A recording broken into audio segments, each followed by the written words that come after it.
வணக்கம். அனைவரையும் நமது ஆன்மீக நிகழ்ச்சிக்கு வரவேற்கின்றேன். இன்று இந்த பதிவில் குடும்பம் சந்தோஷமாகவும் மகிழ்ச்சியாகவும் இருக்க பெண்கள் கடைபிடிக்க வேண்டிய சில முக்கிய விஷயங்களை பற்றி பார்க்கலாம்.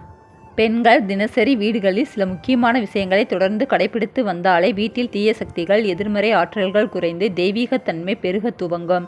இதனால் வீட்டில் இருக்கும் பிரச்சனைகள், கஷ்டங்கள் நீங்கி நன்மைகள் மட்டுமே நடக்கும். மங்களத்தின் அடையாளமாக பெண்கள் கருதப்படுவதால் அவர்கள் விளக்கேற்றி பூஜை செய்யும் போது வீட்டில் தெய்வ கடாட்சம் எப்போதும் நிறைந்திருக்கும்.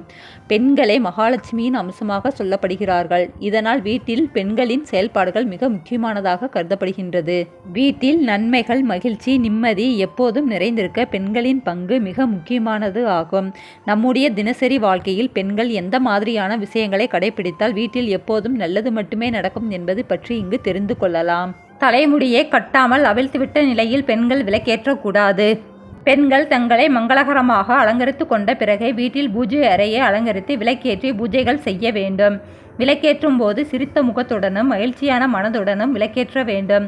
பெண்கள் எந்த மனநிலையில் விளக்கேற்றுகிறார்களோ அதே மனநிலையை வீட்டுக்குள்ளும் பிரதிபலிக்கும். காலை மாலை ஒரே நேரத்தை கடைபிடித்து வீட்டில் விளக்கேற்றி பூஜை செய்வது நல்ல பலனை கொடுக்கும். தினமும் விளக்கேற்றும் போது குலதெய்வத்தை நினைத்து வேண்டிக் கொண்டு விளக்கேற்ற வேண்டும். வெள்ளிக்கிழமை 108 நாணயங்களை வைத்து மகாலட்சுமிக்கு மாலை நேரத்தில் பூஜை செய்வது நல்லது. தினமும் நம்மால் முடிந்த பால், கல்கண்டு ஏதேனும் ஒன்றை நெய்வேத்தியமாக படைத்து சாமி கும்பிட வேண்டும். ஏதேனும் விசேஷ நாட்களில் சர்க்கரை பொங்கல், பால் பாயாசம் ஆகியவற்றை நெய்வேத்தியமாக படைத்து வழிபடுவது நல்லது. செவ்வாய், வெள்ளிக்கிழமைகளில் பெண்கள் தங்களின் கைகளால் யாருக்கும் காசு கொடுப்பதை தவிர்ப்பது நல்லது. அக்கம் பக்கத்தில் இருக்கும் வீடுகளில் உள்ள பிரச்சனையை நம்முடைய வீட்டில் பேசுவதை தவிர்ப்பது நல்லது.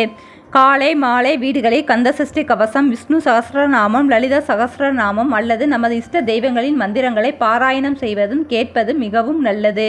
இன்று இந்த பதிவில் பெண்கள் தினமும் எந்த மாதிரியான விஷயங்களை கடைபிடித்தால் குடும்பம் நன்றாகவும் மகிழ்ச்சியாகவும் இருக்கும் என்பதை பார்த்தோம்.